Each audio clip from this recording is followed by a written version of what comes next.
सबसे बड़ा सवाल यह है कि क्या अरविंद केजरीवाल जो पहले से ही जेल के अंदर हैं, उनकी मुश्किलें और ज्यादा बढ़ गई हैं। बड़ी लंबी लड़ाई अरविंद केजरीवाल के सामने, सिर्फ बेल पे बाहर आने से अरविंद केजरीवाल की जीत नहीं होगी। सुप्रीम कोर्ट ने उनको फुल जमानत नहीं दिया है, अंतरिम जमानत दिया है। इतनी सुनवाई के बाद, इतने बहस के बाद अंतरिम जमानत दिया है, जिसकी ओर थोड़ा जयदीप कार्निक जी ने संकेत भी किया, और पूर्ण जमानत के लिए फिर पूर्ण पे एक बड़ी पीठ को समर्पित कर दिया है कि अभी आपको उसमें भी क्या कहा है कि हम धारा 19 और धारा 45 के आधार पर फैसला कर रहे हैं। आम आदमी पार्टी वही कर रही है, दिल्ली की जनता को कान नहीं टटोलने दे रही, कौवा के पीछे दौड़ा रही। वो कभी भी ये नहीं चाहती कि कोर्ट में जो भी मामला चल रहा उस मामले की तह को समझे जनता। वो यही दिखाने का प्रयास कर रही है कि ये सारा मामला राजनीतिक विद्वेष का है। जमानत जब सुप्रीम कोर्ट से मिल जाती है तो उनको और हौसला बढ़ जाता है, लेकिन जो जनता की अदालत है वो उसको किस रूप में लेगी, ये बहुत महत्वपूर्ण सवाल है। अगर अरविंद केजरीवाल जेल में थे और लगातार कह रहे थे कि मुझे राजनीतिक विद्वेष के तहत षड्यंत्र पूर्वक जेल में रखा गया है, और जब बाहर आए तो सबसे बड़ी ही बात ये थी कि जेल का जवाब वोट से दिया जाएगा, वो जवाब नहीं आया है। इसका मतलब उस तरह की सहानुभूति तो नहीं है, चाहे लोकसभा का ही चुनाव था।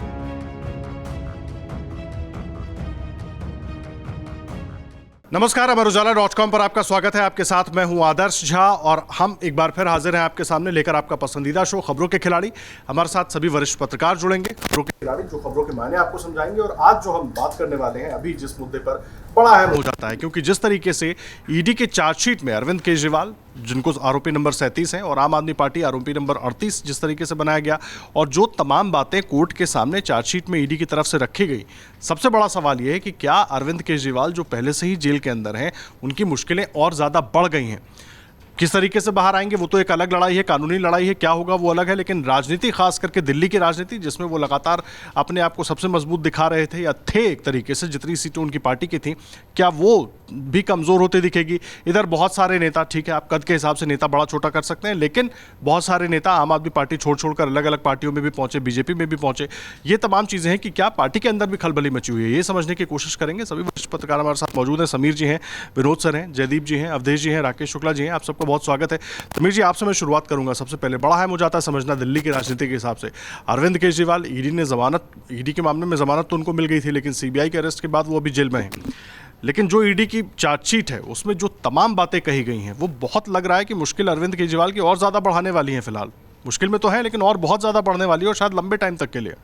केजरीवाल अभी दो जगह लड़ाई लड़ रहे हैं। एक तो सर्वोच्च न्यायालय में लड़ रहे हैं सर्वोच्च न्यायालय के अंदर, और दूसरी जनता की अदालत में उनको लड़ाई लड़ना पड़ेगी। उनका फैसला जनता की अदालत में बेसिकली होने वाला है अगले विधानसभा चुनाव के अंदर। लोकसभा चुनाव में जो प्रचार करने के लिए अरविंद केजरीवाल को बेल मिली थी, तो उन्होंने प्रचार अभियान के दौरान कहा था कि अगर आप चाहते हैं कि मैं जेल में वापस न जाऊँ तो आप दिल्ली की सीटें हमें जितवा के दीजिए। तो दिल्ली की जनता ने वो मैंडेट अरविंद केजरीवाल को नहीं दिया। लेकिन जिस तरीके से अभी कल जो सर्वोच्च न्यायालय का जजमेंट आया कि जिसके अंदर उनको बेल मिल गई है ईडी के एक मैटर में, सीबीआई के मामले में गिरफ्तार तो बाहर नहीं आएंगे, तो फिलहाल आम आदमी पार्टी के लिए आधी खुशी आधी गम है। कि खुशी भी है कि एक बेल मिली है, आम आदमी पार्टी इसे अपने जीत के रूप में दिखा रही है, जबकि भारतीय जनता पार्टी की तरफ से कल बासुरी स्वराज पत्रकार प्रेस कॉन्फ्रेंस दी थी, तो उन्होंने बताया कि ये उनकी जीत नहीं है। दोनों पक्ष अपना अपना पक्ष इसमें रख रहे हैं। लेकिन अरविंद केजरीवाल की राहत की बात है कि सुप्रीम कोर्ट के अंदर जो टिप्पणी जिस तरीके से आई है, और एक बहुत महत्वपूर्ण की बात सुप्रीम कोर्ट ने कहा कि भाई जमानत का अधिकार आर्टिकल 21 के अंदर निहित है, और वो जो है ईडी की जो धारा 45 है वो उसे खारिज नहीं कर सकती। मतलब जो 21 की धारा है वो ज़्यादा महत्वपूर्ण है, और अरविंद केजरीवाल पर जो आरोप लगा है उसके आधार पर सुप्रीम कोर्ट का ये भी मानना है, पहले हाईकोर्ट ने भी इस बात का जिक्र किया था कि भाई सिर्फ ईडी इस आधार पर कि आपके आरोप है, इस आधार पर आप गिरफ्तार नहीं कर सकते, आपको वो पुख्ता सबूत चाहिए, और आपको ये बताना पड़ेगा कि इस आधार पर गिरफ्तार किया गया है। तो मुझे लगता है कि जिस तरीके से राजू ने वहाँ पर कहा ईडी का पक्ष रखते हुए कि हम सारे आरोप नहीं बता सकते आरोपी को, तो सुप्रीम कोर्ट ने अगर इस बात का जिक्र किया है कि आपको बताना पड़ेंगे, तभी जिस पर आरोप लगाए वो उसको डिफेंड कर पाएगा, वो बता पाएगा कि आरोप मेरे पे झूठे हैं। तो जो आरोप लगे वो आपको बताना पड़ेगा। मुझे लग रहा है कि सुप्रीम कोर्ट में अरविंद केजरीवाल को जो राहत मिली है वह एक शुरुआत उनके लिए हुई है। उन्हें इस बात को लग रहा है आम आदमी पार्टी को कि आने वाले दिनों में सीबीआई की मामले में भी उन्हें सर्वोच्च अदालत से जमानत मिलेगी। ठीक है, आज अरविंद केजरीवाल जेल में, कल बाहर आ जाएगा, लेकिन मुझे ऐसा लगता है कि अरविंद केजरीवाल लंबे समय जेल से रह रहे हैं, दिल्ली की जनता जिस तरीके से भुगत रही है, एक मुख्यमंत्री के बिना निर्णय नहीं हो पा रहे, कैबिनेट की बैठक नहीं हो पा रही है, एलजी को अगर बात करनी है मुख्यमंत्री से कर नहीं सकते। इसमें हाई कोर्ट की भी टिप्पणी आई थी कि भाई अरविंद केजरीवाल का सुप्रीम कोर्ट में कहा कि मुख्यमंत्री रहना न रहना उनको निर्णय पर निर्भर करेगा। इसके पहले भी हाई कोर्ट ने कहा था कि भाई सार्वजनिक पद पर बैठे हुए व्यक्ति को बहुत लंबे समय तक, मुख्यमंत्री पद पर बैठे बहुत लंबे समय तक अपसेट नहीं रहना चाहिए। और इसी आधार पर हाई कोर्ट ने कहा था कि एमसीडी के जो कमिश्नर है वो 5 करोड़ रुपए तक की खरीदारी बच्चों की किताबों के लिए खरीद सकते हैं। एक मुख्यमंत्री जेल में होने के कारण किसी तरह की बच्चों की शिक्षा पे बाधा न पड़ना चाहिए और वो खरीदारी कर सकते हैं। तो मुझे लग रहा है कि दिल्ली की सरकार भी कहीं बैठक नहीं कर पा रही है, कैबिनेट के डिसीजन नहीं हो पा रहा है। अगले साल चुनाव में जाना, कई योजनाएं जो आम आदमी पार्टी को लागू करनी है। आम आदमी पार्टी के एक बड़े नेता से कल मैं पूछ रहा था, उन्होंने कहा कि हम 2 रणनीति पे काम कर रहे हैं। अगर अगले विधानसभा चुनाव के 60 दिन पहले तक अरविंद केजरीवाल को बेल नहीं होगी तो अरविंद केजरीवाल इस्तीफा देंगे 60 दिन पहले। और जो हमें दूसरी योजनाएं घोषणा करना है जनता के लिए कि महिलाओं को 1500 रुपये जो देना है महीने के लिए, बच्चों के लिए जो देना है वो हम घोषणा करेंगे। लेकिन चुनाव के 60 दिन पहले तक हम कोशिश करेंगे कि अरविंद केजरीवाल बाहर आ जाए, तब तक अरविंद केजरीवाल इस्तीफा नहीं देने वाले हैं। मुझे लग रहा है कि कल जो सुप्रीम कोर्ट का जो जजमेंट आया और जिस तरीके से पहले लोअर कोर्ट से बिल मिली या फिर हाई कोर्ट से रोक दी गई, हाई कोर्ट का जजमेंट आया है, मुझे लग रहा है ईडी के लिए बहुत आसान नहीं होगा, क्योंकि लगातार आप चार्जशीट दायर कर दी हो, सप्लीमेंट्री चार्जशीट आपने दायर कर दी है। अभी तक आप ये पूरा तरीके से एस्टेब्लिश नहीं कर पाए कि इसमें अरविंद केजरीवाल का इन्वॉल्वमेंट है। लेकिन आम आदमी पार्टी के लिए भी बहुत मुश्किल है, क्योंकि भारत के इतिहास में पहली बार हुआ है कि एक पार्टी को आरोपी बनाया गया उसके अंदर, और यह कहा गया है कि अपराध की आय से जो आमदनी हुई है उसमें आम आदमी पार्टी ने उसको इस्तेमाल किया है गोवा के चुनाव के अंदर। तो सिर्फ अरविंद केजरीवाल के लिए नहीं, आम आदमी पार्टी के अस्तित्व के लिए भी सवाल है।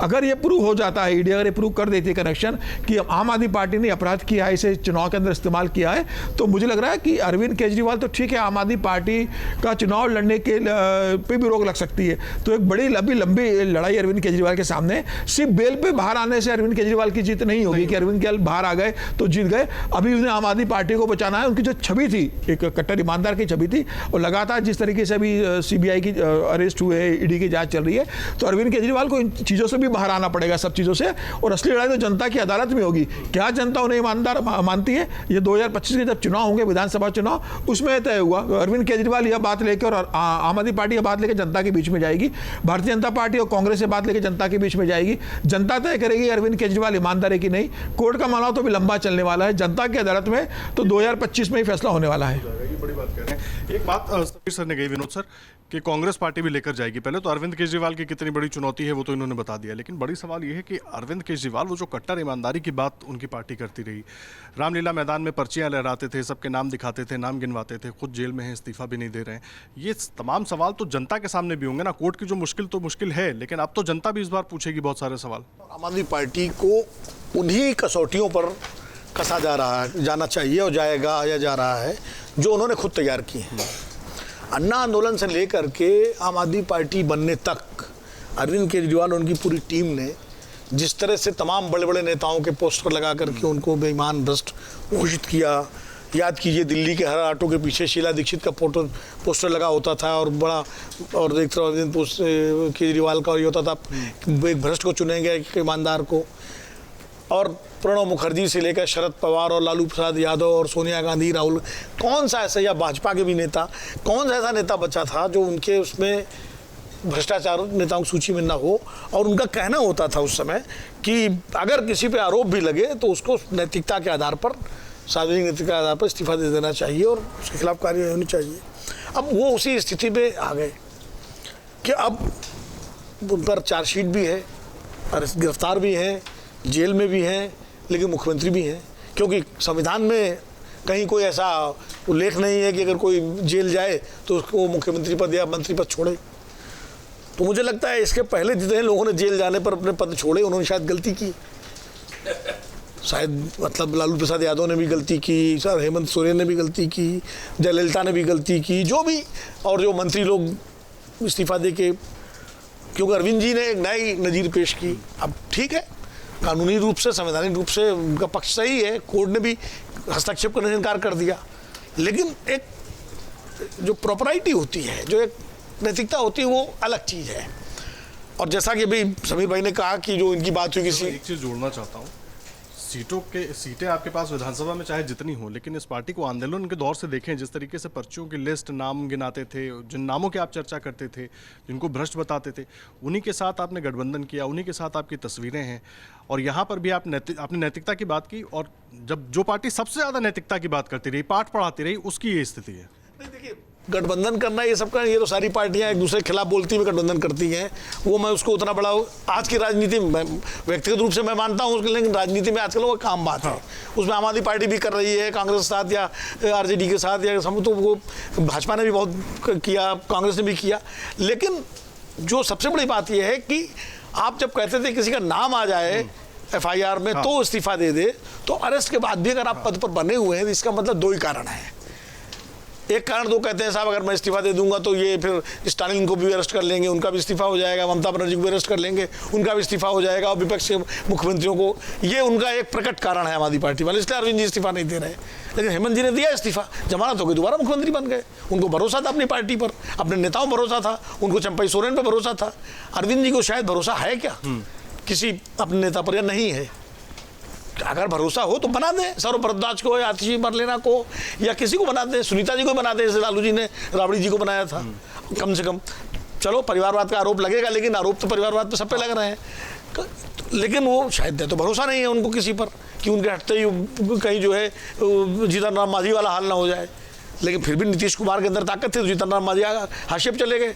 तो अरविंद केजरीवाल जन नेता हैं, आम आदमी पार्टी के सबसे बड़े नेता हैं। अगर वो किसी को बना भी दें और कल को अगर जमानत मिल जाए या बरी हो जाए कोर्ट से, तो दोबारा बनने में क्या दिक्कत है? कौन उनको रोकेगा? इतना साहस तो नेता के अंदर होना चाहिए ना। लेकिन पता नहीं क्यों नहीं दिखा पा रहे हैं। ये तो बात हुई उनकी उसकी। और जो समीर ने कहा कि उनको 2-3 लड़ाइयाँ हैं, अदालत से उनको बरी होना है, ईडी के सामने भी चुनौती है, क्योंकि अभी तक मनी ट्रेल ईडी नहीं दे पाई, ना मनीष सिसोदिया के मामले में, ना अरविंद केजरीवाल के मामले में। और जब आप मनी ट्रेल नहीं दे पाएंगे, खाली ये कहेंगे गोवा में ये खर्च हुआ, वो खर्च हुआ, तो इससे कोर्ट उसको एडमिसिबल कितना मानेगा तो अदालत तय करेगी। लेकिन वो आरोप चलेगा कि नहीं चलेगा, आपको मनी ट्रेल तो देनी पड़ेगी। अभी तक वो स्थापित नहीं हो पाई है। तो वहाँ अरविंद केजरीवाल का आम आदमी पार्टी का पक्ष मजबूत हो जाता है, और जमानत जब सुप्रीम कोर्ट से मिल जाती है तो उनको और हौसला बढ़ जाता है। लेकिन जो जनता की अदालत है वो उसको किस रूप में लेगी, ये बहुत महत्वपूर्ण सवाल है। क्योंकि फरवरी में इसी 2025 में दिल्ली विधानसभा के चुनाव होने हैं। दिल्ली विधानसभा के चुनाव में अरविंद जी अगर जेल के अंदर रहते हैं तब चुनाव होते हैं या बाहर आते हैं, तो अग्नि परीक्षा जो है उनको देनी पड़ेगी, आम आदमी पार्टी को भी, उनको भी, उन चुनाव में, और जनता तय करेगी। और मैं बता रहा हूँ, अगर तीसरी बार आम आदमी पार्टी की सरकार चौथी बार बन भी जाती है तो भी कानूनी मामला तो चलता रहेगा। कानून से तो कोई कोर्ट कोई जीत जाए जनता की अदालत से, लेकिन वो अदालत कानून की अदालत से बरी थोड़ी मान लिया जाता है। बहुत सारे लोग चुनाव जीत जाते हैं और उसके बाद भी उनके मुकदमे चलते रहते हैं। तो उनको एक तो जनता की अदालत में लड़ाई जीतनी होगी, और दूसरा कानून की अदालत में लड़ाई जीतनी होगी। ये 2 चुनौतियाँ हैं। तीसरा जो कहा कि पहली बार देश की राजनीति में किसी पार्टी को आरोपी बनाया गया है, अगर वो पार्टी पर आरोप सिद्ध हो जाता है तो आम आदमी पार्टी के लिए तो संकट है ही है, एक नई परंपरा भी शुरू होगी। क्योंकि देश की सभी राजनीतिक पार्टियां कहीं ना कहीं लाभान्वित होती हैं। जो जिस तरह से खेल चलता है पैसों का चुनावों में, तो फिर कल को दूसरी पार्टियां भी आरोपी बनेंगी। फिर ये एक नई देश की राजनीति में, इसको चाहे शुद्धिकरण की राजनीति कह लीजिए, चाहे जो भी कह लीजिए, एक नई परंपरा भी शुरू होगी। ये भी, इसके भी राजनीतिक परिणाम काफी महत्वपूर्ण होंगे। ये हम बात आप कह रहे हैं जयदीप सर, जो तमाम बातें विनोद सर उठा रहे हैं, इस सब के बीच क्योंकि बात जनता की है, आप भाषण जो दे लीजिए, जो बेल मिल जाए, सब कुछ हो जाए, लेकिन अब क्योंकि सरकार भी देख चुकी है जनता आपकी, और अब जब आप चुनाव में जनता के बीच जाएंगे तो नैरेटिव दूसरी पार्टियां भी बनाने की कोशिश करेंगी, और वही नैरेटिव बड़ा कारगर होने वाला है। लेकिन आप जो नैरेटिव बनाने की कोशिश कर रहे थे, वो जेल का जवाब वोट से, वो तो पूरी तरीके से हमने फेल देख लिया। तो आपका नैरेटिव लोकसभा में तो कम से कम फेल होता दिख गया, तो विधानसभा की लड़ाई तो और चुनौतीपूर्ण हो गई ना आम आदमी पार्टी के लिए। देखिए, वैसे तो लोकसभा और विधानसभा की तासीर अलग होती है, और लोकसभा चुनावों के परिणाम कई बार विधानसभा से बिल्कुल अलग होते हैं। जैसे लोकसभा में हमने देखा मोदी लहर रही, तो विधानसभा के में उसके तुरंत बाद ही अलग तरीके के परिणाम देखने को मिले। लेकिन एक तरह का लिटमस टेस्ट मैं मानूंगा कि हुआ था, क्योंकि अगर अरविंद केजरीवाल जेल में थे और लगातार कह रहे थे कि मुझे राजनीतिक विद्वेष के तहत षड्यंत्र पूर्वक जेल में रखा गया है, और जब बाहर आए तो सबसे बड़ी ही बात ये थी कि जेल का जवाब वोट से दिया जाएगा, वो जवाब नहीं आया है। इसका मतलब उस तरह की सहानुभूति तो नहीं है, चाहे लोकसभा का ही चुनाव था। भाई राजस्थान में भी तो लोकसभा का ही चुनाव था ना, उसी के ठीक पहले विधानसभा चुनाव में भाजपा को इतना अच्छा मिला बहुमत और उसके बाद 11 सीटों पे आपको दिक्कत क्यों हो गई? इससे साबित होता है कि सहानुभूति वाला कार्ड नहीं चलेगा। आम आदमी पार्टी को तथ्य जो भी हो, तर्क जो भी हो, कानूनी कार्रवाई जो भी हो, कुछ अलग कार्ड खेलना पड़ेगा और अपनी रणनीति सुधारनी पड़ेगी। आपने शुरुआत में बिल्कुल ठीक बातें कही कि जो पार्टी सबसे ज़्यादा आदर्श की, सिद्धांतों की, राजनीति की शुचिता की बात करती थी और वैकल्पिक राजनीति हम आपको देंगे, इस दावे के साथ, इस वादे के साथ आप आए थे, पर्चियां लेकर खड़े होते थे, स्विस बैंक के अकाउंट नंबर हवा में लहराए जाते थे, तो लोग उस पर तौलेंगे आपको। उसमें आप जो दावे करेंगे उसी के आधार पर तो आपकी राजनीति तय हो गई।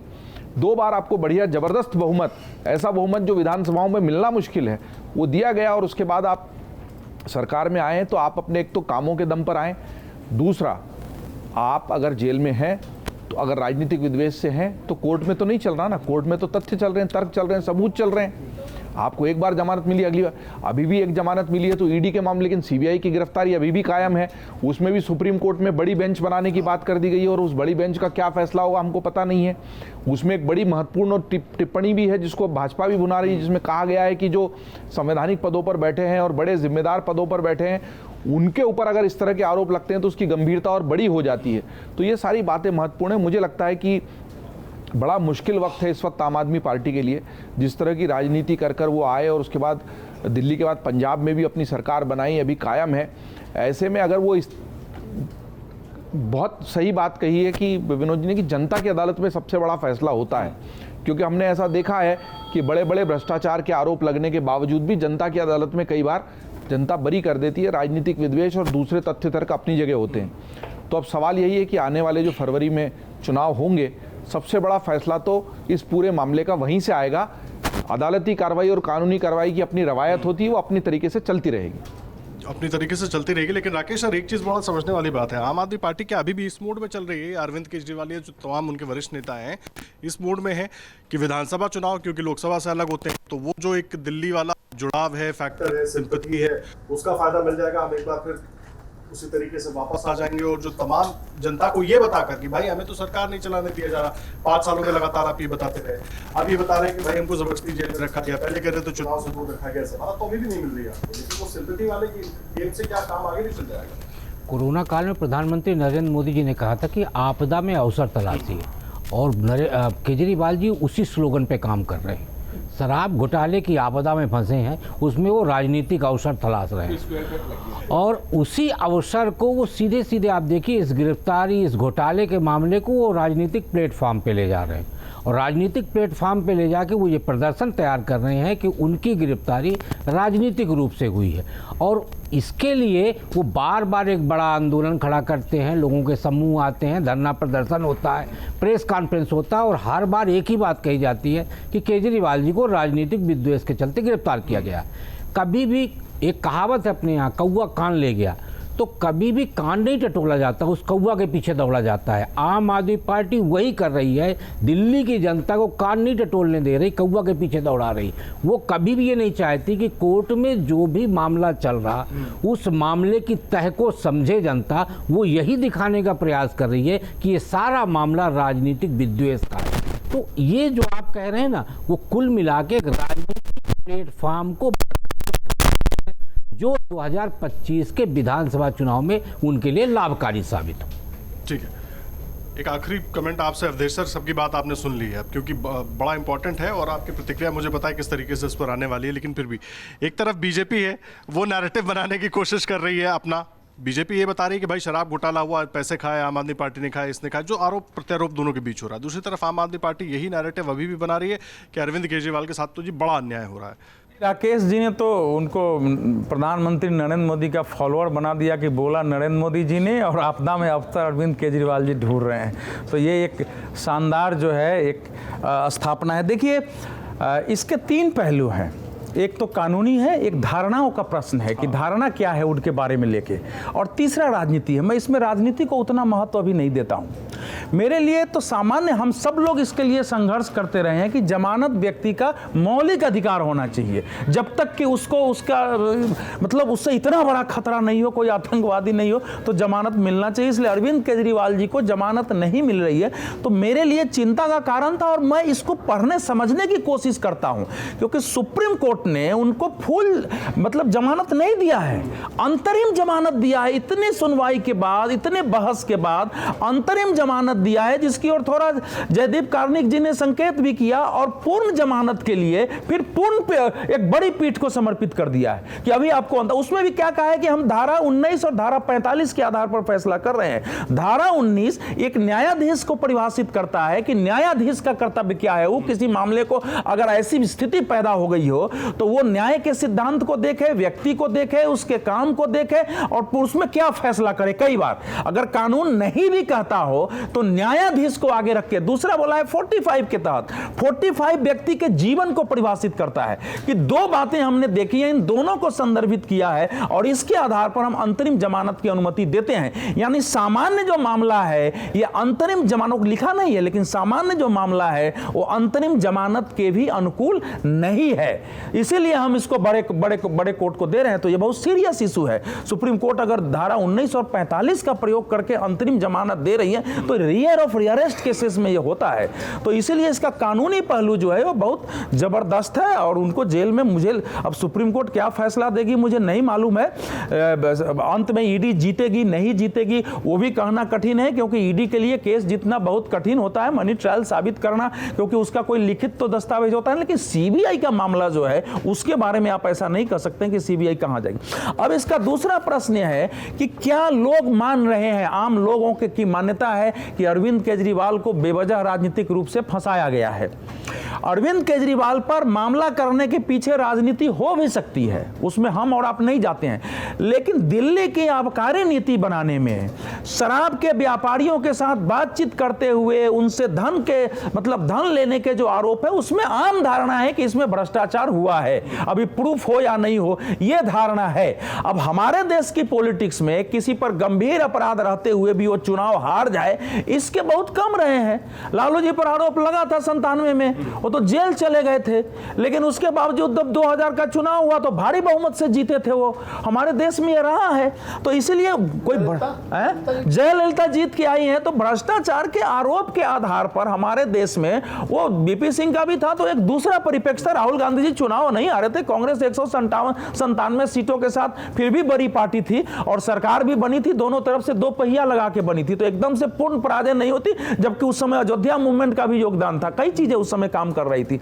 तो इसीलिए राजनीति इसमें क्या होगी, भारतीय जनता पार्टी अभी तक दिल्ली में, यह सच है कि अरविंद केजरीवाल की राजनीति का काट व्यक्ति के स्तर पर, रणनीति के स्तर पर, राजनीति के स्तर पर, नैरेटिव के स्तर पर पिछले कम से कम 9 वर्षों से, चलो 2013 का तो हम छोड़ देते हैं, लेकिन पिछले 9 वर्षों में विधानसभा चुनाव में नहीं तलाश पाई है, एक चेहरा बीजेपी नहीं खड़ा कर पाई है जो इस समय सीधा अरविंद केजरीवाल को जेल में रहते हुए भी अरविंद केजरीवाल को राजनीति में छोटा साबित कर सके।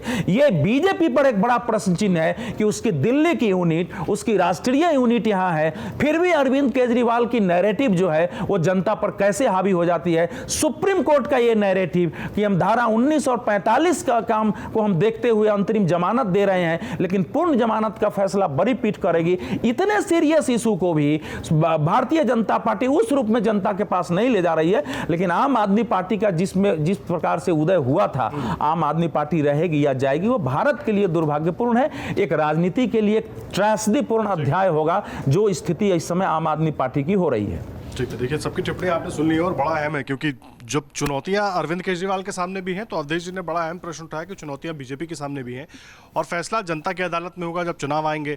अभी अपने विक्टिम कार्ड सब हर तरफ से खेला जा रहा है, आरोप प्रत्यारोप लगातार चल रहे हैं, लेकिन आखिरी फैसला जनता का होगा और सबकी राय आपने सुनी है। इस पर आपको अगर अपनी कोई बात कहनी है, कोई सवाल पूछना है तो कमेंट बॉक्स में आकर जरूर अपनी बात लिखिएगा और देश और दुनिया की हर बड़ी खबर के लिए अमरउजाला.com पर बने रहिएगा। धन्यवाद।